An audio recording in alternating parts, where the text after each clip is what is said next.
Alright, then शुरू करते हैं। आज हम लोग पढ़ने वाले हैं एनसीईआरटी का चैप्टर 1, बायोलॉजी का चैप्टर 1। एनसीईआरटी का 11th स्टैंडर्ड का बायो पढ़ने वाले हैं और चैप्टर 1 द लिविंग वर्ल्ड आपको यहाँ पर दिखाई दे रहा है। इस चैप्टर में हम लोग आज आगे डिस्कस करेंगे कि डाइवर्सिटी जो है, डाइवर्सिटी क्या होती है। ये ऑलरेडी हमने पिछली क्लास में भी डिस्कस किया था एमसीक्यू लेवल पे, है ना। क्लासेस को स्टार्ट करने के पहले मैं एक और चीज़ बता दूं, जो लोग मेरे चैनल पे आज नहीं पहली बार हैं, मेरे वीडियो को पहली बार विज़िट कर रहे हैं, तो उनको मैं बता दूं कि डाइवर्सिटी की एक और वीडियो मैंने अपलोड कर दी थी जो कि एक एमसीक्यू लेवल पे थी। इसको अच्छे से एक्सप्लेन किया हुआ है, इसमें आप लोग चाहो तो जाके देख सकते हो और डिस्क्रिप्शन में मैं उसका लिंक भी दे दूंगा।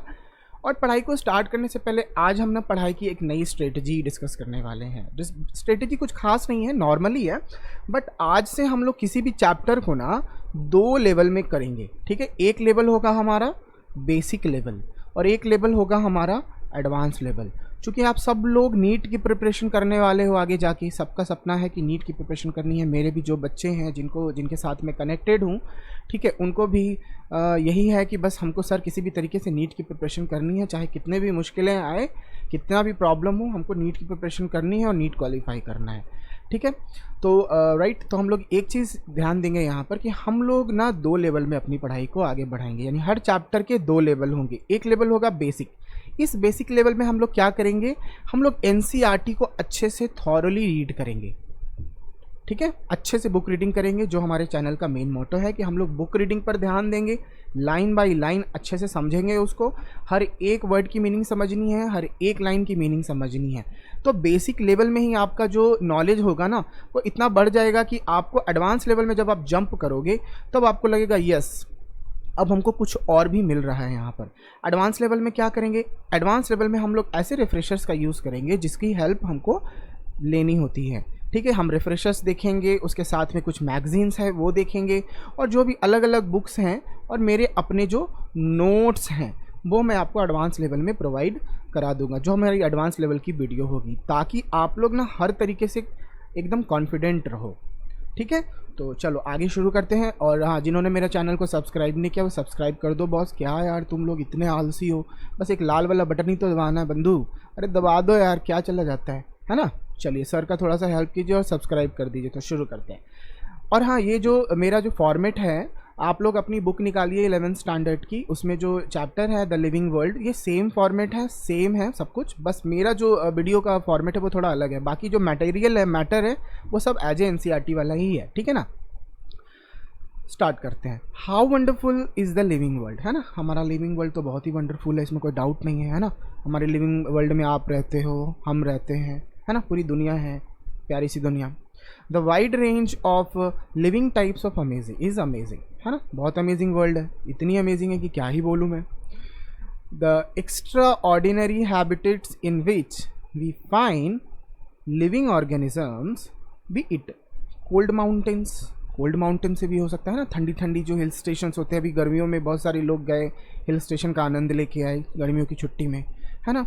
डिसाइडस forest, oceans, fresh water lakes, deserts और hot springs leave us speechless, है ना। हमारी दुनिया में इतनी सारी खूबसूरती भरी पड़ी है कि वो हमको ना स्पीचलेस कर देती है। हमको समझ नहीं आता कि ओह इतनी खूबसूरती भगवान ने क्या सोच के और क्या बढ़िया तरीके से एक अच्छे स्ट्रक्चर से हमारी दुनिया को बनाया है। अब इसमें एक वर्ड आता है डिसाइडस फॉरेस्ट। व्हाट इज़ डिसाइडस फॉरेस्ट, हम लोग देखेंगे यहाँ पर। ये है हमारा डिसाइडस फॉरेस्ट। डिसाइडस फॉरेस्ट का मतलब है कि ऐसा प्लेस, है ना, ऐसा प्लेस जो कि पोलर रीजन, है ना, पोलर रीजन और ट्रॉपिक्स के बीच में होता है ना। ये जो पोर्शन आप देख रहे हो, ये जो पोर्शन है, ये पोर्शन जो है हमारे पोलर और ट्रॉपिक के बीच में होता है, ठीक है। तो इस बीच में जो फॉरेस्ट पाए जाते हैं उनको हम लोग डिसाइडस फॉरेस्ट कहते हैं, ठीक है। क्लियर रहेगा। ओशियंस आपको पता है, फ्रेश वाटर लेक्स भी आपको पता है, डेजर्ट्स भी आपको पता है ना, सहारा। और हॉट स्प्रिंग्स, हॉट स्प्रिंग्स क्या होते हैं, ये देखिए, ये है हॉट स्प्रिंग, ये रहा हॉट स्प्रिंग। हॉट स्प्रिंग का मतलब होता है कि जो मैग्मा होता है जब टेम्परेचर जो होता है, जो लोकल टेम्परेचर से जब पानी का टेम्परेचर ज़्यादा हो जाता है, हवा का टेम्परेचर ज़्यादा हो जाता है ना, तो वहाँ पर जो इस तरह के पानी होते हैं उनको हम लोग हॉट स्प्रिंग्स बोलते हैं, थर्मल स्प्रिंग्स भी इसको हम बोल सकते हैं। ठीक है, तो जनरली इसका डिफिनीशन क्या हुआ कि water at temperature higher than the air temperature of the surrounding. हमारा जो एयर टेम्परेचर है, सराउंडिंग का एयर टेम्परेचर है, उससे अगर टेम्परेचर ज़्यादा हो गया इस पानी का तो this is called hot springs और थर्मल स्प्रिंग्स। ठीक है ना। तो the beauty of a galloping horse, है ना, सरपट दौड़ता हुआ घोड़ा, टिक टिक टिक टिक, ऑफ द माइग्रेटिंग और द माइग्रेटिंग वर्ड्स, है ना, हमारे एक जगह से दूसरी जगह पर जो माइग्रेट होते हुए वर्ड है, एक जगह से दूसरी जाते हुए वर्ड्स हैं, वैली ऑफ फ्लावर्स और द अटैकिंग शार्क इवोक्स और and a deep sense of wonder. ये क्या है, एक आश्चर्य से कम तो है नहीं, है ना। इनको जब भी हम देखते हैं हमको लगता है वो क्या दुनिया है ना, कितना आश्चर्यचकित रह जाते हैं हम लोग देख के। The ecological conflict and cooperation among members of a population and among population of a community or even the molecular traffic inside a cell make us deeply reflect on what indeed is life। मतलब ecologically conflict क्या होता है? Ecologically conflict का मतलब है कि जो हमारा इन्वायरमेंट है, इन्वायरमेंट के जो रिसोर्सेस हैं, है ना, जो रिसोर्सेस हैं वो एक ही तरीके से सब जगह पे डिस्ट्रीब्यूटेड नहीं है ना, अलग अलग परसेंटेज में, अलग अलग परसेंटेज में पूरे अर्थ पर डिस्ट्रीब्यूटेड है। This is called ecological conflict, है ना। ये एक सोशल कॉन्फ्लिक्ट होता है। क्यों होता है, किसकी वजह से होता है? इन्वायरमेंटल डिग्रेडेशन की वजह से या unequal distribution of environmental resources, है ना। आप देख लो माइनिंग कहाँ पे है, 20% पे माइनिंग है, बायोमास और लैंड यूज जो है हमारा 20% पे है। ये सारे रिसोर्सेज हैं हमारे, है ना, कंजर्वेशंस, है ना, इंफ्रास्ट्रक्चर्स, माइनिंग्स, एनर्जी, क्लाइमेट, इन सब का परसेंटेज और डिस्ट्रीब्यूशन क्या है, अलग अलग है। तो कॉन्फ्लिक्ट का मतलब क्या होता है? कॉन्फ्लिक्ट का मतलब होता है कि कुछ अनबन हो या मान लीजिए कि कुछ मेल नहीं खा रहा हो, अलग अलग हमारा भेदभाव हो, तो दैट इज़ कॉल्ड कॉन्फ्लिक्ट। समझ में आ गया ना।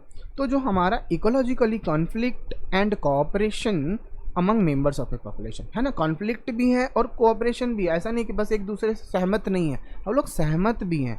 ठीक है, तो एक चीज़ तो ये हुआ। And population of a community और इवन हमारे सेल के, हमारी बॉडी के अंदर में जो मॉलिक्यूलर ट्रैफिक है ना, ये क्या बताता है? ये हमको एक ही चीज़ सोचने पर मजबूर करता है कि what indeed is life, life क्या है। This question has two implicit questions within it. इस क्वेश्चन के अंदर दो क्वेश्चन है ना। द पहला, the first is a technical one and seeks answer to what living is as opposed to the non living. कैसे जो living है नॉन लिविंग से अलग है। ये टेक्निकल क्वेश्चन है ना। मैं बोला कि दो तरह के क्वेश्चन है, दो क्वेश्चन अराइज हो रहे हैं यहाँ पे, एक टेक्निकल वाले और एक नॉन टेक्निकल वाले। ठीक है, तो टेक्निकल वाला क्या कहता है? टेक्निकल वाला कहता है कि कैसे जो लिविंग थिंग्स हैं वो नॉन लिविंग थिंग्स से अलग है।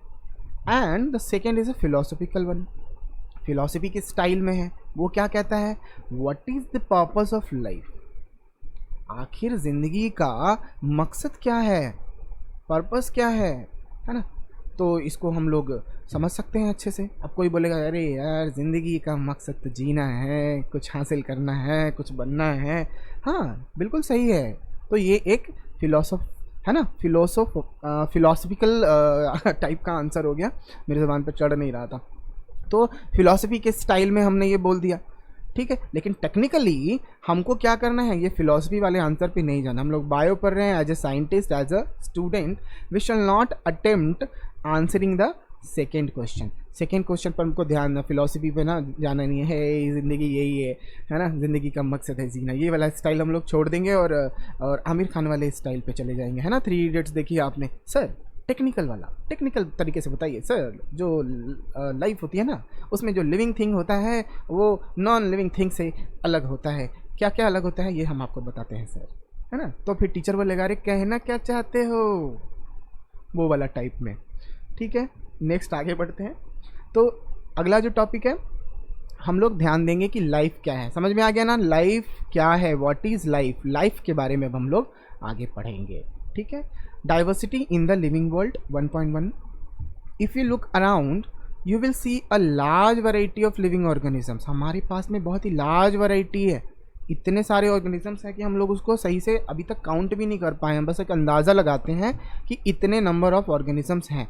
बी इट पॉटेड प्लांट्स, चाहे वो पॉटेड प्लांट्स हो, इंसेक्ट्स हो, वर्ड्स हो, आपका पेट हो, या कोई और एनिमल और प्लांट हो, है ना, लार्ज वैरायटी है। There are also several organisms that you cannot see with your naked eye, जो अपनी आंखों से, आप नॉर्मली आंखों से वो आप नहीं देख सकते, जो आपके आसपास में रहते हैं, जैसे कि वायरस, बैक्टीरिया, है ना। If you were to increase the area that you make observations in, अगर आपको ध्यान देना हो, अपने अंदाज़ा लगाने वाले एरिया को थोड़ा बढ़ा दो, थोड़ा सा जो आपको ऑब्जर्वेशन करना है उस एरिया को बढ़ा दो, the range and variety of organisms that you see would increase. तो जो आपने अभी तक देखा नहीं है वो भी आपको देखने को मिलेगा। कहते हैं ना कि अपनी आंखों का दायरा बढ़ाइए, अपने सोच का दायरा बढ़ाइए, अपने नज़रिए का दायरा बढ़ाइए। जैसे जैसे आप दायरा बढ़ाएंगे, जैसे जैसे आपको आगे की दुनिया देखते जाएंगे, आपको नई नई चीज़ें दिखती चली जाएंगी। Obviously if you were to visit a dense forest, अगर आप अच्छे से एक डेंस फॉरेस्ट में जाते हो, डेंस फॉरेस्ट में जाओगे तो आपको क्या मिलेगा, बिल्कुल नए नए तरह के जीव मिलेंगे। You would probably see a much greater number and kinds of living organism in it, है ना। अमेजोन के जंगल में चले जाओ, अनाकोंडा दिख जाएगा आपको, ठीक है। हो सकता है कुछ ऐसे जंगल भी हो जहाँ डायनासोर हो, है ना, हो सकता है, लेकिन अभी तक पता हमको नहीं है। लेकिन भाई मान मत लेना कि डायनासोर है, ठीक है, मैंने ऐसे ही बोल दिया। तो अनाकोंडा है, इसमें कोई डाउट नहीं है। तो जैसे जैसे आप डेंस फॉरेस्ट में जाओगे, आपको वहाँ पर नए नए काइंड के, नए नए तरीके के, नए नए जीव मिलेंगे आपको, है ना, ज़्यादा नंबर में। Each different kind of plant, animal और organism that you see represents a species. तो जो भी आप देखोगे वहाँ पर, नए नए टाइप का आपने पंछी देख लिया, नई टाइप का आपने वहाँ पर एनिमल कोई देखा, है ना, कोई ऐसा उखड़े हुए कान वाला बंदर देख लिया आपने, है ना, गाना गाता हुआ, फिर आपने वहाँ पर कोई कोयल देख लिया। तो ये जो भी आपको दिखा, ये क्या है, ये एक स्पीशीज़ को डिनोट करता है। The number of species that are known and described range between 1.7 to 1.8 million, यानी जिनको हमने अब तक डिस्क्राइब कर दिया है वो 1.7 से 1.8 मिलियन है। दिस रेफर्स टू बायोडाइवर्सिटी, है ना, बायोडाइवर्सिटी। डाइवर्सिटी में सब कुछ आ जाता है ना, पेड़ पौधे, टेबल कुर्सी, घर वगैरह वगैरह वगैरह वगैरह वगैरह सभी। लेकिन जब हम बायोडाइवर्सिटी की बात करेंगे तो हम सिर्फ और सिर्फ बायोलॉजी से रिलेटेड डाइवर्सिटी की बात करेंगे, लाइफ से रिलेटेड डाइवर्सिटी की बात करेंगे यहाँ पर। और the number and types of organisms present on अर्थ। तो ये सब क्या बताता है, यही सब बताता है, ये जो अलग अलग टाइप के एनिमल्स हैं, प्लांट्स हैं, ये बताता है कि this is the part of a biodiversity और the number and types of organisms present on earth. हम तो अर्थ पे ही हैं, है ना, हम लोग मार्स पे तो रहते नहीं हैं। तो we should remember here that as we explore new area, जैसे जैसे आप लोग नए वाले एरिया में जाएंगे, इवन ओल्ड वंस, है ना, पुराने वाले एरिया में भी जाएंगे, new organisms are continuously being identified. तो हम लोगों को वहाँ पर नया नया कुछ भी देखने को मिल सकता है, न्यू ऑर्गेनिजम्स देखने को मिल सकता है।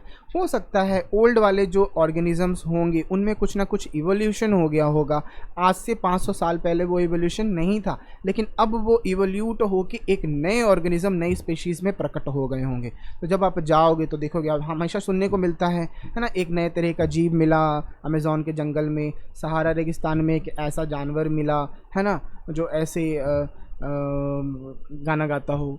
गाना गाता है क्या, अरे नहीं गाता यार, तुम भी लोग क्या मजाक करते हो। तो हर जहाँ भी आप, जैसे जैसे आप लोग अलग अलग जगह पे जाओगे, अलग अलग रिसर्च करोगे, अलग अलग प्रोजेक्ट्स पे काम करोगे, आपको नए नए ऑर्गेनिजम्स और नए नए इन्फॉर्मेशन मिलते चले जाएंगे। नेक्स्ट आगे बढ़ते हैं। As stated earlier there are millions of plants and animals in the world, है ना, millions of plants and millions of animals in the world. We know the plants and animals in our own area by their local name. कहता है कि हम लोगों के आस पास में जो जीव जंतु हैं, है ना, उनको हम लोग अपने लोकल नेम के हिसाब से जानते हैं, है ना। अब जैसे कि मान लीजिए कि हम ले लेते हैं डॉग, है ना, सबके पास बहुत सारे ऐसे हमारे स्टूडेंट हैं जिसके घर में पेट डॉग तो पक्का ही होगा। तो डॉग है तो कुछ लोकल नेम में हम लोग अपनी भाषा में बोलते हैं, अरे कुतवा है रे, अरे देखो ना, अरे कुतवा रखा हुआ है ना। कुछ लोग कुकुड़, ए कुकुर, कुकुर भी बोलते हैं, ठीक है। लेकिन ये क्या है, कुतवा, कुकुर, ये सब क्या है, ये सब इस प्यारे से दोस्त का लोकल नाम है, ठीक है। ये हम लोग अपने हिसाब से बोल देते हैं। कुछ लोग तो अपने दोस्तों को भी प्यार से कह देते हैं, है ना। भाई बहन भी एक दूसरे को बोल ही देते हैं, ये तो पक्का ही है, इसमें तो कोई डाउट नहीं है। भाई बहनों की ना एक जो निक नेम ना कंफर्म एकदम फिक्स होता है, ये वाला मैं नहीं बोलूँगा लेकिन होता है ऐसा, है ना। सही बोल रहा हूँ ना जी, हाँ सही है।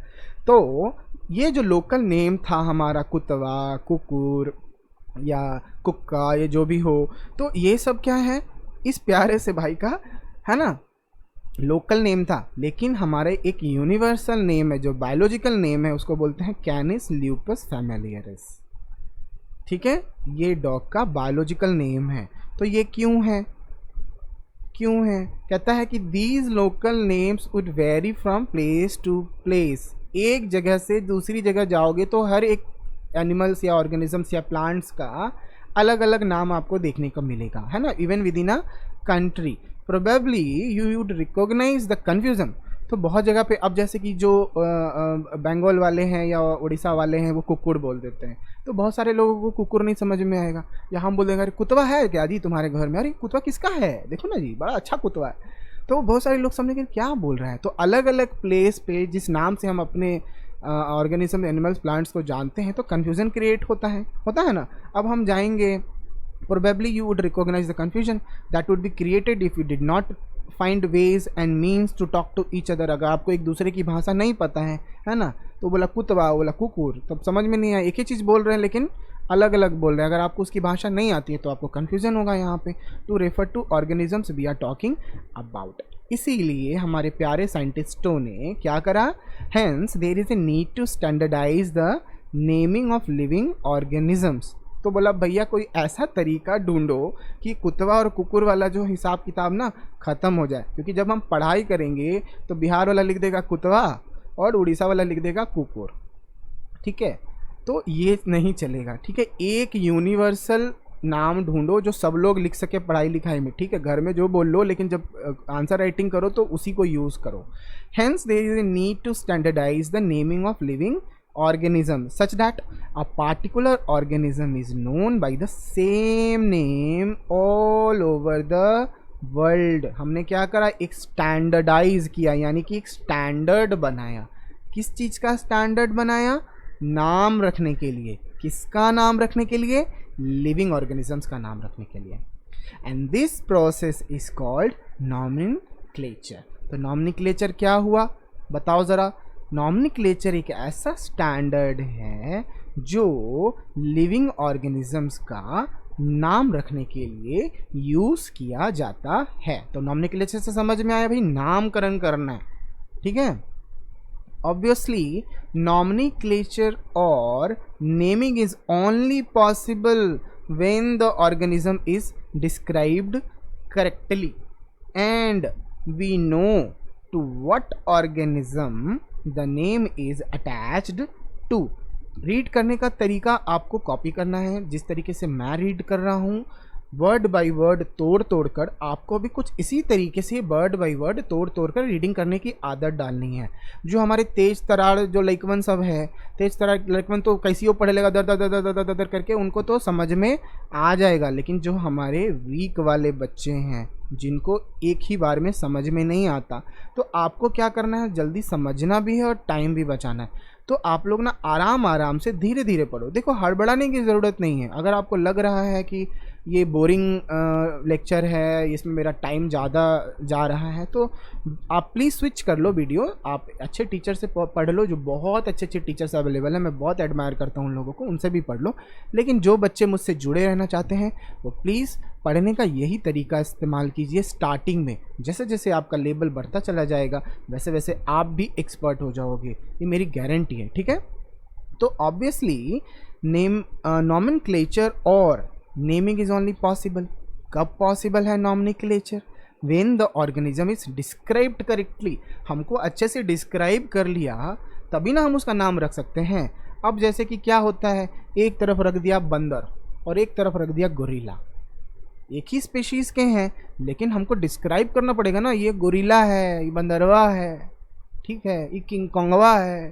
तो हमको डिस्क्राइब करने के लिए क्या करना है, उसको पहचान लेना है। सबसे पहले पहचानेंगे तब ना जी बोलेंगे अरे किंग कोंगवा है, ये तो बंदरवा है। कैसे पहचानेंगे? तो हमको पहचान करना है सबसे पहले, तो दैट इज कॉल्ड आइडेंटिफिकेशन। तो हम जो डिस्क्राइब्ड करते हैं, describing a organism is called identification. कैसे डिस्क्राइब करते हैं आगे देखते हैं, इसको तो हम लोग जानते ही हैं। सेल्फी को, मेरे घर में एक पेट थी जिसका नाम था सेल्फी, यस थी, ये थी हो चुकी है, बट क्या करें, आई मिस्ड हर बहुत ज़्यादा, रियली यार। चलिए आगे बढ़ते हैं, इमोशनल हो जाऊँगा नहीं तो मैं। फिर क्या होता है, in order to facilitate the study number of scientist have established procedures to assign. देखिए, in order to facilitate the study, study को और हेल्प करने के लिए, उसको और आगे बढ़ाने के लिए बहुत सारे पढ़े लिखे विद्वान साइंटिस्ट थे, उन्होंने क्या बनाया, हैव एस्टैब्लिश्ड प्रोसीजर्स, प्रोसीजर्स बनाए, है ना। क्या करने के लिए प्रोसीजर्स बनाए, टू असाइन साइंटिफिक नेम, है ना। समझ रहे हो ना, लाइन का मीनिंग समझ रहे हो। In order to facilitate the study, study को आगे बढ़ाने के लिए नंबर ऑफ साइंटिस्ट ने स्टैब्लिश किया एक प्रोसीजर। क्या करने के लिए, to assign a scientific name. किसका साइंटिफिक नेम रख दिया, आपका नहीं, टू ईच नोन ऑर्गेनिज्म, ठीक है ना। जितने भी ऑर्गेनिज्म हमारे जानकारी में हैं उनका नाम रखने के लिए उन्होंने एक प्रोसीजर बनाया, ठीक है। ये जो प्रोसीजर है, this is acceptable to biologist all over the world. समझ में आ गया? मतलब ये जो प्रोसीजर है वो कहाँ कहाँ यूज होएगा, ये पूरी जगह पे यूज होएगा, सब जगह पे यूज होएगा, ठीक है। पृथ्वी के हर कोने पे यूज होएगा, यानी कि ये यूनिवर्सल प्रोसेस है, यूनिवर्सल प्रोसीजर है जो पूरी जगह पे यूज होएगा। किन किन चीज़ों में यूज होएगा, प्लांट्स एंड एनिमल्स, दो ही चीज़ें हैं हमारे पास में, है ना। तो for plants scientific names are based on agreed principle and criteria. चाहे प्लांट हो या एनिमल हो, उनको डिफाइन करने के लिए, साइंटिफिक नेम बनाने के लिए कुछ एग्रीड प्रिंसिपल है और क्राइटेरिया होती है ना। कुछ क्राइटेरिया होगा ना जी, 2 पैरों का जानवर है, पंख है तो पक्षी है, वर्ड है ना, और मांस खाता है तो कार्निवोरस है, पत्ते वत्ते खा लेता है तो हर्बीवोरस है ना, ज़्यादा बकवास करता है तो एआरसीसर है।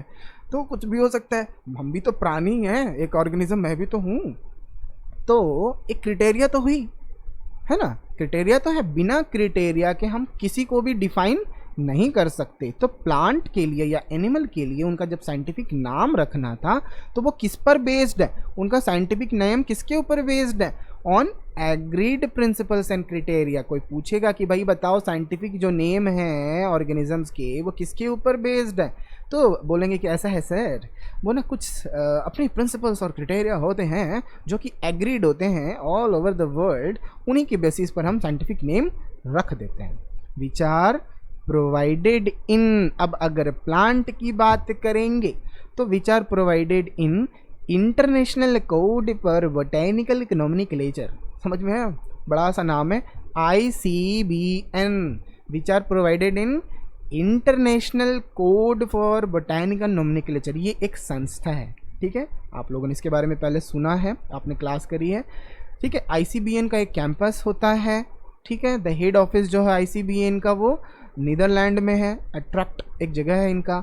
इनके 3 डिपार्टमेंट होते हैं, प्रिंसिपल, रूल्स और प्रोविजंस, उन पे ये काम करते हैं ताकि वो एक कोड को जनरेट करे और उसके बेसिस पर ऑर्गेनिजम्स के नामकरण को कन्फर्म कर सके, ठीक है, नामकरण कर सके। समझ में आ गया ना। तो ICBN क्या करती है, बोटानिकल नोमेनक्लेचर यानी कि प्लांट्स से रिलेटेड जो भी नामकरण होता है वो हमारा ICBN के कंट्रोल में होता है। यू में आस्क, अब एनिमल्स की बारी आई है ना, पतवन सबका कर दिया, पेड़ सब पौधवन सबका कर दिया, तो क्या जानवरवन के छोड़ दीजिएगा? नहीं, जानवरवनों के लिए यानी कि एनिमल्स, एनिमल टैक्सोनोमिस्ट हैव इवॉल्व्ड, उन्होंने भी बोला कि भाई हमारी भी एक संस्था बना दो, तो international code of zoological nomenclature, international code of zoological nomenclature ICZN, ठीक है। ICZN जो संस्था है वो किसका नामकरण करती है, एनिमल्स का नामकरण करती है।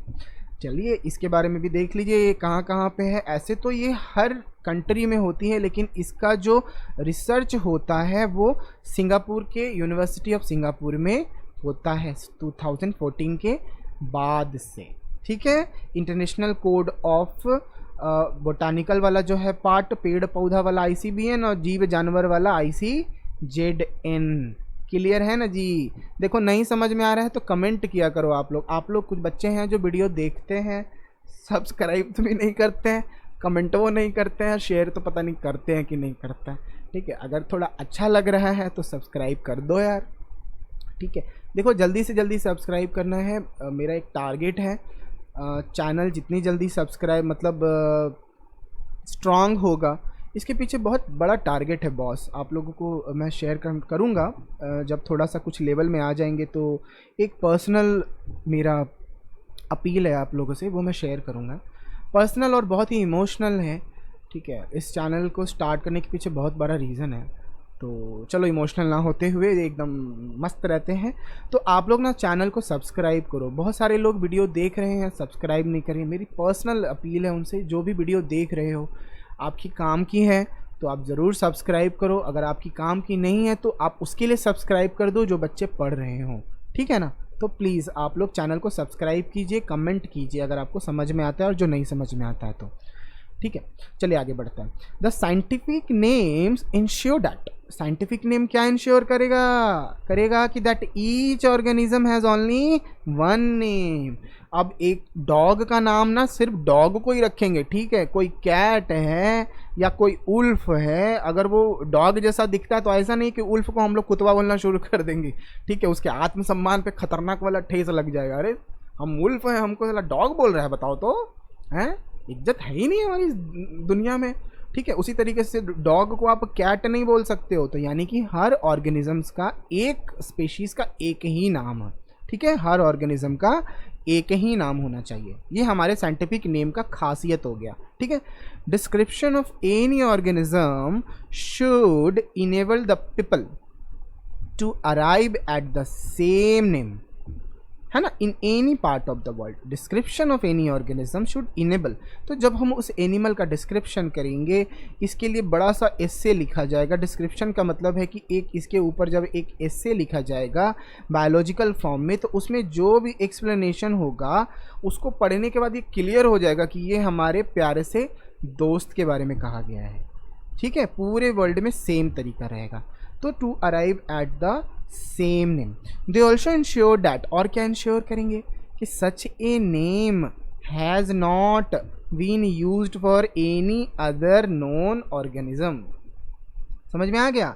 तो एक ऑर्गेनिज्म का एक नाम होना है, उसकी इस डिस्क्रिप्शन से सिर्फ उसी ऑर्गेनिजम्स के बारे में पता चलना चाहिए, और इंश्योर करना है कि वो जो नाम उसको दे दिया उस पर उसी का कॉपीराइट होगा, कोई और उसका नाम नहीं रखेगा, है ना। अगर रख लेगा तो कंफ्यूजन हो जाएगा ना जी, बुझते नहीं हैं, है ना।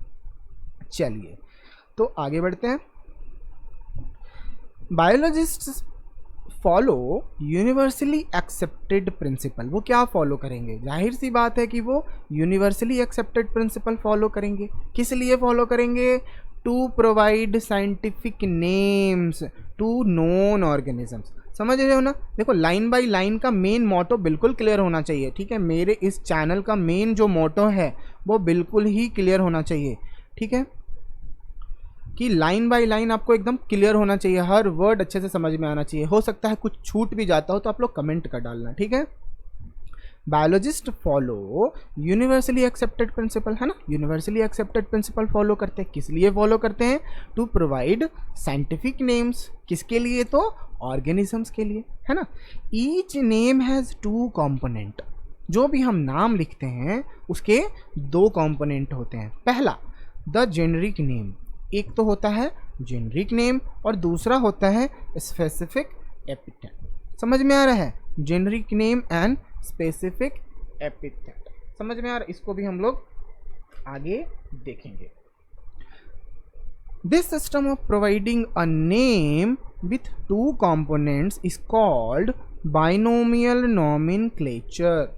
तो ये जो दो तरीका है हमारा, दो कंपोनेंट हैं, इन दो कंपोनेंट को मिलाकर जो नाम बनाया गया, नामकरण किया गया, इस नामकरण को कहते हैं binomial nomenclature. This naming systems given by, किसके द्वारा दिया गया? ये प्रभु कैरोलस लीनियस के द्वारा बनाया गया।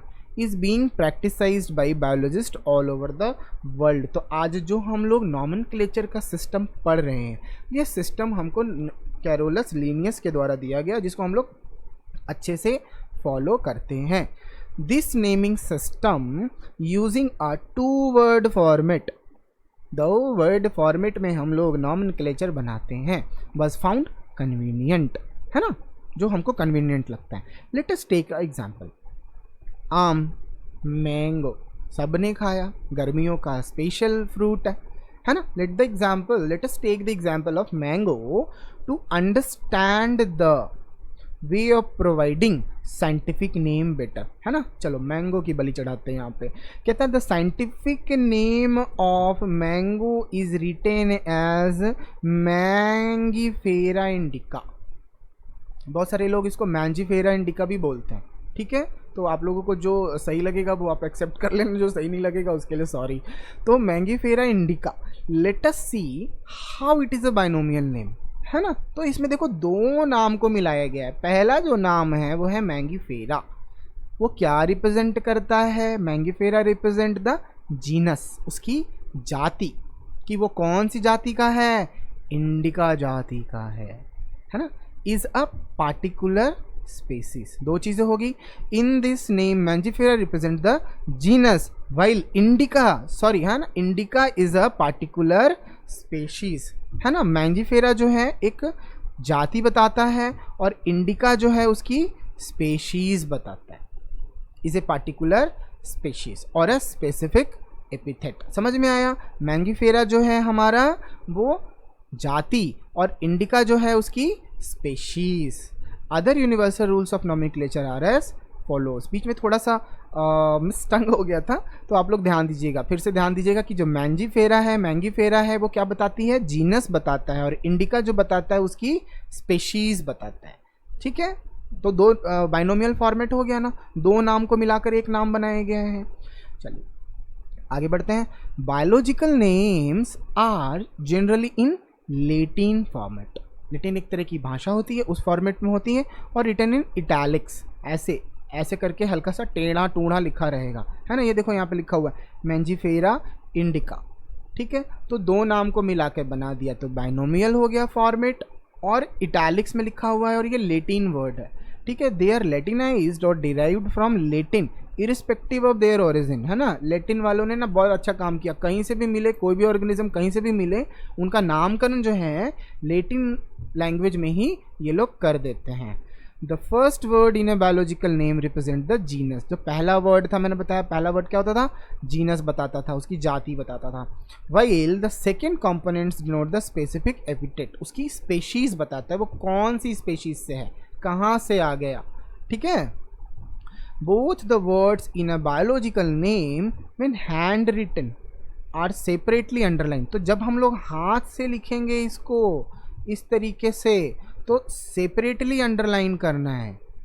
हाथ से लिखने से इसको सेपरेटली अंडरलाइन करना है, ध्यान रखिएगा, एक साथ अंडरलाइन नहीं कर देना है। अगर आप लोग हाथ से लिखते हो तो अलग अलग अंडरलाइन करना है। When hand written are separately underlined और printed in italics to indicate their Latin origin, है ना। ऐसे सीधा में लिख देंगे, सीधा में लिख देंगे तो हमको लगेगा अरे नहीं ये लैटिन नहीं है, ये कोई और भाषा है। लेकिन अगर हम लोग ऐसे टेढ़ा करके लिखेंगे तो लगेगा कि ये लेटिनाइज्ड किया हुआ है, ठीक है ना। तो ध्यान रखना है, कोई भी लैटिन वर्ड को अगर आप लिख रहे हो तो इटैलिक्स में लिखना है। The first word denoting the genus starts with a capital letter, है ना। ये देखो ये कैपिटल लेटर के स्टार्ट हुआ है, capital M, while the specific epithet starts with a small letter, ठीक है। उसकी जो स्पेशीज है वो स्मॉल लेटर में लिखना है। तो ये एक पहचान करने का तरीका है ना, कि जो कैपिटल में है वो जीनस है और जो स्मॉल में लिखा हुआ है वो उसकी स्पेशीज है। It can be illustrated with example. समझ में आ गया यहाँ पर। चलिए, name of the author appears after the specific epithet, यानी जिसने भी खोज निकाला इस प्राणी को, ऑर्गेनिजम्स को, प्लांट्स को, फ्रूट को, जो भी हो, कपड़ कपड़ जो भी इधर उधर वाली बातें हैं, तो जो भी ढूंढ के निकाला, जो साइंटिस्ट था, रिसर्चर था, उसका जो नाम होगा स्पेशीज के बाद में आएगा, लास्ट में आएगा। जैसे कि मेंजीफेरा इंडिका लिन, है ना। लिनियस ने इसका नामकरण किया था, इसलिए उसने अपना नाम लास्ट में जोड़ दिया, ठीक है। At the end of the biological name and is written in an abbreviated form. Abbreviated form में मतलब पूरा नाम नहीं लिखना है ना। जैसे कि लिखता है ना, मुत्त स्वामी, अप्पर स्वामी, यंट स्वामी, ये स्वामी, वो स्वामी अय्यर, तो इतना नहीं लिखना है पूरा, ठीक है। लास्ट में थोड़ा सा ऐड कर देंगे, ओके अन्ना समझ में आ रहा है आपको। तो एब्रीविएटेड फॉर्म इसी को बोलते हैं ना, है ना। ये नहीं लिखना है शंकर स्वामी, मुत्तु स्वामी, अय्यो स्वामी, पय्यो स्वामी, ये वो ऐसा अय्यर, ये वाला इतना बड़ा नाम नहीं लिखना है, पता चला कि हो गया फिर तो, ठीक है ना। तो हमको सिर्फ क्या करना है, एब्रीविएटेड फॉर्म में लिख देना है। जैसे लिनियस के लिए इन्होंने लिख दिया लिन, ठीक है। तो आप लोग भी ना एक दो ऑर्गेनिजम्स को ऐसे ही ढूंढो और उसका एक लेटिनाइज्ड करके अपना नाम जोड़ दो और कमेंट में भेजो जरा किसने किसने क्या ढूंढ निकाला और अपने नाम का एब्रीविएशन उन्होंने कैसे किया। सच्ची मैं मजाक नहीं कर रहा, आप लोग ऐसे ही किसी चीज़ को ढूंढो, वह ढूंढ तो सब लिया ही है, लेकिन आप लोग ऐसे ही कुछ ढूंढो 8-10 ऐसे ही और कमेंट में डालो अपना जो लेटिनाइज्ड करके उस ऑर्गेनिजम्स के नाम को, और लास्ट में जो आपका जो यहाँ पर एब्रीविएटेड फॉर्म में अपना नाम भेजो, ठीक है। Since it is nearly impossible to study all the living organisms, है ना। बहुत इम्पॉसिबल है स्टडी करना, किसको, ऑल लिविंग ऑर्गेनिजम्स को स्टडी करना बड़ा ही मुश्किल है। तो it is necessary to devise some means to make this possible. भाई एक साथ सबको पढ़ना तो बड़ा मुश्किल है ना। Millions of millions, billions of billions organisms हैं। तो हमने क्या करा, एक माध्यम निकाला, है ना। एक तरीका, एक तरीका निकाल दिया, एक माध्यम निकाला जिससे कि ये पॉसिबल हो सके। And this process is classification. Classify करना, बांट देना। जैसे कि एक स्कूल में बहुत सारे स्टूडेंट्स होते हैं, लेकिन हम उसको क्लासीफाई करते हैं 7th standard, 10th standard, 11th standard, 12th standard, समझ रहे हो। तो ये क्या कर रहे हैं हम लोगों ने क्लासीफाई कर दिया, जो जिस लेवल में है उसको उस लेवल में डाल दिया। 11th वाले को 11th लेवल में, 12th वाले को 12th लेवल में, इसमें भी अलग अलग कर दिया भाई। BPC वाले को अलग कर दिया, MPC वाले को अलग कर दिया। तो जिसकी जैसी श्रद्धा उसका वैसा कपूर, ठीक है, समझ में आ गया ना। अलग अलग हमने क्लासीफाई कर दिया। तो this process is classification. Classification is the process by which, क्या है इसका definition, is by which anything is grouped. हम क्या कर रहे हैं, किसी भी चीज़ को ग्रुप्ड कर दे रहे हैं क्लासिफिकेशन में। किस में ग्रुप्ड कर दे रहे हैं भैया, इनटू कन्वीनियंट कैटेगरीज। अभी क्या बोला हमने, convenient categories, BPC MPC, convenient हो गया ना। अब पता चल जाएगा, ठीक है, इसमें से इंजीनियर कौन बनेगा, बिल्डिंग बनावेगा, है ना, और चीड़ फाड़ करने वाला डॉक्टर कौन बनेगा, है ना। तो grouped into convenient categories based on some easily observable character, है ना। इजीली ऑब्जर्व किए जाने वाले कैरेक्टर्स को हमने चुना और चुनकर उसके बेसिस पर हमने उसको क्लासिफाई कर दिया। For example, we easily recognise groups such as plants और एनिमल्स, है ना। जैसे डॉग, कुत्ता, बिलैया, है ना, कीड़ा मकोड़ा, इजीली क्लासिफाई किया कि नहीं किया, हमने किया ना। The moment we use any of these terms we associate certain characters with the organisms in that group। तो अभी जैसे याद है कुत्ता, हाँ भौ याद आ गया ना, है ना, बिलैया, म्याओ म्याओ, क्लासीफाई कर रहे हैं हम लोग। ये क्लासीफाई करने का तरीका है ना। कीड़े मकोड़े रात में टर टर टर टर करते रहते हैं, समझ में आया? क्लासीफाई करने का तरीका है ये। आगे बढ़े भाई। कुछ लोगों को मेरी क्लास बहुत बोरिंग लगेगी, तो प्लीज़ भाई हाथ जोड़ के विनती है, ठीक है? आपको सही लगता है तो भी पढ़िए, सही नहीं लगता तो भी पढ़िए, ठीक है? बाद में मन में जो भी आपको तता थैया करना है वो आप कर दीजिए, लेकिन पढ़िए। अगर मेरी क्लास थोड़ी भी इन्फॉर्मेटिव और अच्छी लग रही है, पढ़ने में मन लग रहा हो, तो प्लीज़ सब्सक्राइब कर दो यार। चलो, what image do you see when you think of a god? God बोलती यार, डॉग गॉड है ऐसा? अच्छा, आप लोगों के साथ में भी कभी ऐसा मिस टंग होता है? मेरे तो बहुत ज़्यादा होता है, ठीक है? कि कभी आपने डॉग को गॉड बोल दिया हो, ऐसा हुआ होगा तो भी वो कमेंट में डालो। तो what image do you see when you think of a dog? जब आप डॉग के बारे में सोचते हो, मैं जब अपने डॉग के बारे में सोचता हूँ मेरे को सेल्फी याद आती है, ठीक है? Obviously each one of us will see dogs and not cat. Dog को देखोगे तो डॉग ही दिखाई देगा, कैट तो दिखाई देगा नहीं, है ना? बहुत सारे लोग आंखें बंद किए होंगे तो उनको कुछ और दिखाई दे गया होगा ठीक है, तो वो अभी मत देखो, पढ़ रहे हो भी पढ़ लो, बाद में देख लेना पढ़ाई के बाद में। Now if we were to think of Alsatians, we know that we are talking about a place, है ना? ये एक प्लेस का नाम है। Similarly suppose we were to say mammals, you would of course think of animals with external ears and body hair। अब जैसे कि मैंने एक जगह का नाम बताया कोलकाता, है ना? तो कोलकाता देखने से ना कुत्ता याद आएगा, ना बिलैया याद आएगा, है ना? ना पंछी, ना पेड़ पौधे, पंछी, नदियाँ, पवन, कुछ नहीं याद आएगा, है ना? कोलकाता बोलने से एक शहर ही याद आएगा, है ना? लेकिन अगर हमने बोला मैमल, एक्वेटिक, तो हमको प्रॉपर क्लियर दिखने लग गया कि ओ एक्वेटिक पानी वाला, मछली जल की रानी है, और मैमल, है ना? चलिए, तो similarly suppose we are going to mammal, of course think of animals, उसके कान दिखाई देंगे, बॉडी हेयर दिखाई देगा। Likewise in plants, if we try to talk of wheat, the picture in each of our mind will be wheat plant, है ना? गेहूं ही दिखाई देगा, नीम का पेड़ तो दिखाई देगा नहीं, है ना? नॉट ऑफ राइस और any other plant. Hence all these dogs, cats, mammals, wheat, rice, plants, animal, etc. are convenient categories we use to study organisms. Clear है ना बाबू? The scientific term for these categories is taxa, है ना? Taxa भी बोलते हैं बहुत सारे लोग इसको। तो जो साइंटिफिक टर्म है, इन कैटेगरी को हमने किस फॉर्म में बांटा? हमने इसको बांटा टैक्सा के फॉर्म में बांट दिया। Scientific term, taxa is a scientific form for categorizing the organisms. Here you must recognize that taxa can indicate categories at very different level. taxa क्या करता है? Here you must recognize, आपको अच्छे से समझ में आ रहा, पहचान पा रहे हो, that taxa can indicate, क्या indicate कर रहा है? categories, है ना? किस लेवल पर? वेरी डिफरेंट लेवल पर कैटेगरीज को क्या कर रहा है? इंडिकेट कर रहा है। प्लांट्स, जैसे कि plants also form a taxa, wheat is also a taxa. Similarly animals, mammals, dogs are all taxa. समझ में आ गया? But you know that a dog is a mammal and mammals are animals, therefore animals, mammals and dogs represent taxa at different level. समझे? आगे तो नहीं निकल गया मैं? But you know that a dog is a mammal. समझ में आ गया? देखो, सबसे बड़ी चीज़ यहाँ पर यही थी कि जो अलग अलग नाम है वो क्या है, हमने नाम क्यों किया? क्लासीफाई किया उसको, उसकी कैरेक्टर, जो भी उसका कैरेक्टरिस्टिक्स था, जो भी उसका कैरेक्टर था, उसके हिसाब से हमने उसको बांट दिया। जो साइंटिफिक टर्म था उसको हम बोलते हैं taxa.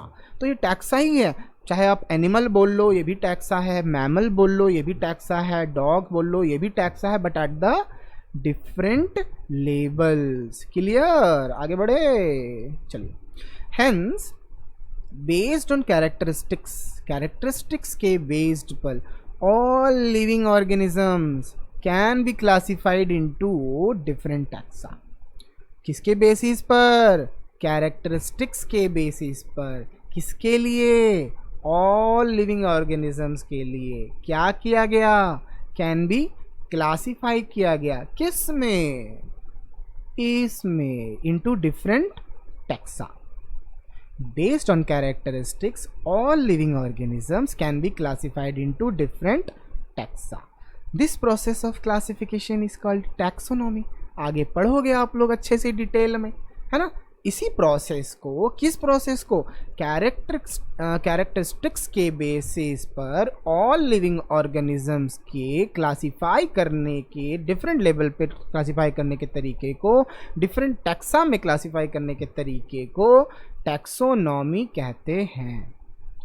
External and internal structure along with the structure of cell, development process, ecological information of organisms are essential and form the basis of modern taxonomy studies. तो modern taxonomic studies के लिए क्या क्या ज़रूरी हो गया, पहला ज़रूरी हुआ यहाँ पर ये एक्सटर्नल एंड इंटरनल स्ट्रक्चर. भैया एक्सटर्नल और इंटरनल स्ट्रक्चर देखोगे ना जी, नहीं तो कैसे हम उसको हम क्लासीफाई कर देंगे, है ना. कोई डिब्बा के जैसा है, उसको हम सर्कुलर फॉर्म में बता देंगे, नहीं ना. किसी का अगर स्ट्रक्चर ही क्यूबॉइड है तो उसकी प्रॉपर्टी सर्कुलर वाली कैसे हो जाएगी. तो स्ट्रक्चर यहाँ पर देखना बहुत ही ज़रूरी है. And along with the structure of cell, एक ही सेल है, यूनिसेल्यूलर है या मल्टी सेल्यूलर है, ये भी तो देखना पड़ेगा ना बउआ, है ना. उसके बाद में डेवलपमेंट प्रोसेस, डेवलपमेंट कैसा होता है, क्या वो एक पेड़ की तरह 10, 50, 15, 20 साल में डेवलप होता है या ईयर बाय ईयर डेवलप होता है, जैसे कि ह्यूमन्स, एनिमल्स. ये भी तो देखोगे डेवलपमेंट का क्या है, तभी तो उसको क्लासीफाई करोगे, तब तो उसका गुण, अवगुण, बदगुण, तबगुण, जो भी गुण बताओगे तुम लिखोगे, छापोगे, है ना. तो यानी कि डेवलपमेंट का प्रोसेस क्या है, ये भी हमको बहुत ही इंपॉर्टेंट है. इकोलॉजिकल इंफॉर्मेशन ऑफ ऑर्गेनिजम्स, भैया किस इकोलॉजी में वो रह सकता है, पानी वाला है, एक्वेटिक है, पेड़ पर बैठ के गाना गाता है ना, या सहारा रेगिस्तान में गर्मियाँ झेल रहा है, या कोल्ड माउंटेन्स में, पोलर एरिया में रह रहता है. तो भाई इकोलॉजिकल इन्फॉर्मेशन भी बड़ा ज़रूरी है. तो ये जो 4 बातें थीं, यही सबसे एसेंशियल है किस चीज़ के लिए, basis of modern taxonomic studies के लिए. कोई पूछेगा what are the basis of modern taxonomic studies. First external and internal structure, second structure of the cell, third development process, fourth ecological information of organism. Clear बानू भैया, clear है ना, ठीक है ना, सब क्लियर होना है. नहीं क्लियर हो रहा तो बताना. और आप लोगों को नोट्स लेना हो तो आप वीडियो पॉज करके, ऐसा तो इसमें कुछ नोट्स है नहीं, बट फिर भी जो भी लगे आपको, एक दो बीच में स्लाइड मैंने ऐड करी है, तो आप लोग उसको नोट डाउन कर सकते हो, स्क्रीनशॉट ले सकते हो. Hence characterization, identification, classification and nomenclature as the process that are basic to taxonomy, है ना. पहले हमने कैरेक्टराइज किया, फिर उसको आइडेंटिफाई किया, फिर उसको क्लासीफाई किया, और तब दे डाला एक अच्छा सा प्यारा सा नाम, और तब बन गई पूरी की पूरी टैक्सोनॉमी. आगे बढ़ते हैं. Taxonomy is not something new, ठीक है. ह्यूमंस, है ना, एकदम से नया नहीं है. Human beings have always been interested in knowing more and more about the various kinds of organisms, है ना. इंसान की प्रकृति ही ऐसी है कि वो हमेशा ज़्यादा से ज़्यादा जानना चाहता है, ठीक है. तो पहले से ही, काफ़ी पहले से, जैसे जैसे इंसानों में बोध आया, है ना, बंदर से इंसान में आने के बाद में जैसे जैसे उसका दिमागवा काम करने लगा, तभी से वो सोच लिया कि हमको जानना है, और आगे जानना है, और जानना है, और जानना है, जानते रहना है, ठीक है.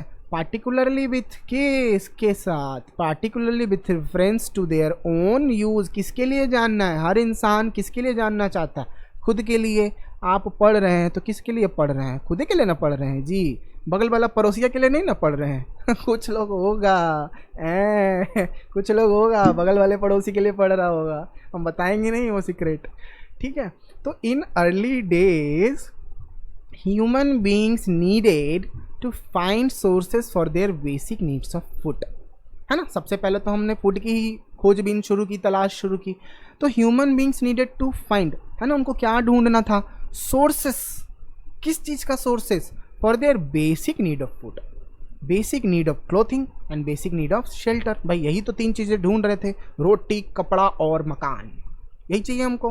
Hence the earliest classifications were based on the uses of various organism, है ना। तो पहले का जो क्लासिफिकेशन सिस्टम था वो वेरियस ऑर्गेनिजम्स के यूजेस के ऊपर बेस्ड था, ठीक है।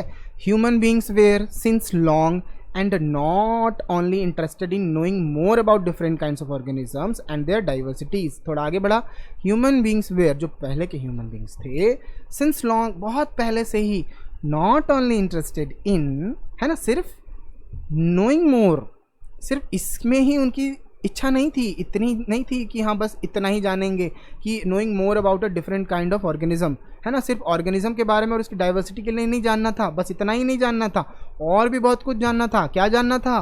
But also the relationships among them, उनमें क्या कनेक्शन है, क्या ताना बाना है, ये भी जानना था उनको, ठीक है ना। इस सारा तामझाम इसी चीज़ के पीछे गया हुआ है कि एक दूसरे के साथ क्या कनेक्शन है, लिविंग वालों का नॉन लिविंग के साथ में क्या कनेक्शन है, या इसमें और इसमें क्या डिफरेंस है, ठीक है। This branch of study was referred to as systematics. समझ में आया? सिस्टम बनाया, सिस्टम के तरीके से सिस्टमैटिक कर दिया उसको। The word systematics is derive from the Latin word, again किस वर्ड से है? Systema, which means systematic arrangement of organism. हमने सिस्टम के तरीके से, एक सिस्टम के साथ में ऑर्गेनिजम्स को अरेंज कर दिया। Understood? Linnaeus used systema nature, systema naturae ऐसे करके बोलते हैं इसको, ठीक है, as the title of his publication. उसने एक पब्लिकेशन बनाई जिसका टाइटल उसने ये रखा, the scope of systematic was later enlarged to include, है ना। बाद में उसने द स्कोप ऑफ सिस्टमेटिक, उसको बाद में उसने इंक्लूड किया। क्या इंक्लूड किया? आइडेंटिफिकेशन को इंक्लूड किया, नॉमेनक्लेचर और क्लासिफिकेशन को इंक्लूड किया। किस में? अपनी बुक में। Systematics takes into account evolutionary relationship between organism. तो सिस्टमेटिक्स बताता क्या है? यह दो ऑर्गेनिजम्स के बीच में कनेक्शन जोड़ता है। सिस्टम बताता है कि किस सिस्टम के तरीके से ये दोनों एक दूसरे से कनेक्टेड हैं, ठीक है। यहां तक की बात समझ में आ गई? तो यहाँ तक तो आप लोगों का बिल्कुल भी क्लियर है। तो आज के इस लेक्चर को हम लोगों ने ना, यहाँ पर हम लोग ब्रेक करेंगे इसको, ठीक है। हम लोग काफ़ी चीज़ देख लिए हैं, जो बेसिक चीज़ था वो हम लोगों ने यहाँ पर देख लिया है। अगली क्लास में, यानी कि इसकी जो अगली वीडियो होगी वो इसके टैक्सानोमिक कैटेगरीज के ऊपर में होगी। तो अभी तक हम लोग यहीं तक पढ़ते हैं।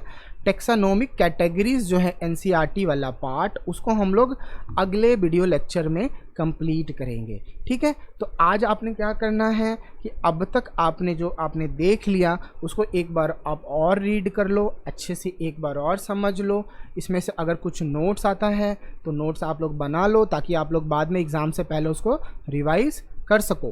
टैक्सोनॉमिक कैटेगरीज के बारे में डिटेल से हम लोग अगली वीडियो में देखेंगे, ठीक है। और टैक्सोनॉमिक कैटेगरीज में क्या क्या आएगा आपको अच्छे से पता है, किस तरीके से टैक्सोनॉमी हम बनाते हैं, है ना। उसमें हमारी क्या क्या हायरार्की होती है, नाम रखने का क्या तरीका होता है ना, स्पेशीज़ को कैसे डिफ़ाइन करना है ना, जीनस क्या होता है, फैमिली क्या होती है, ये सब चीज़ हम लोग अगली क्लास में डिस्कस करेंगे। तो अगर आप लोगों ने चैनल पे नए हो तो चैनल को सब्सक्राइब करो, कमेंट करो, शेयर करो। मेरे पढ़ाने का तरीका थोड़ा भी अच्छा लगा हो तो मुझे बताओ, ताकि मुझे भी एक मोटिवेशन मिले आप लोगों से। मेरी पिछले वीडियोस अभी तक ज़्यादा तो नहीं है, 1-2 ही वीडियो डाली है, बट जो भी डाली हूँ आप उसको एक बार और चाहो तो देख सकते हो।